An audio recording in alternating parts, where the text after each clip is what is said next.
Tonight, a new safety campaign from TxDOT is highlighting the growing danger for pedestrians and cyclists on Texas roads. An Austin cyclist that we spoke with is sharing his story after a devastating crash forced him to relearn how to walk.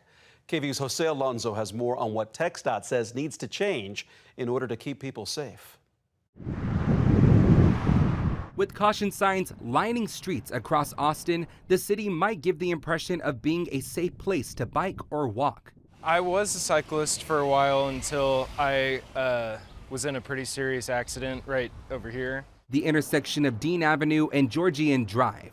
I was on my bike. I was riding this way through the bike lane. Is where in 2024, Austin resident Brian Kite was hit by a car. I saw somebody coming. She was driving a Ford Expedition and she had her blinker on, and I was trying to make eye contact with her to make sure that she saw me. In that split second that it happened, I remember thinking, there's no way this is happening. And then landing on the ground and being like, ow, I'm in a lot of pain. Something serious is going on. I actually had to call 911 myself. TxDOT says most crashes that killed pedestrians or cyclists in 2024 took place within urban areas of Texas, and that includes cities like Austin.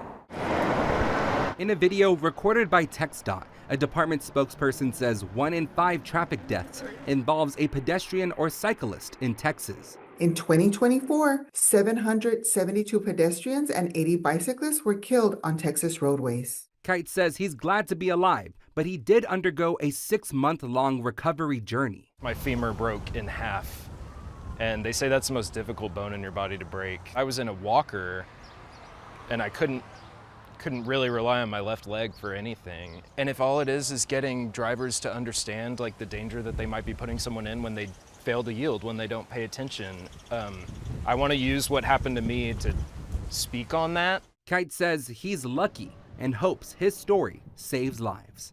In Austin, Jose Alonso, KVUE News.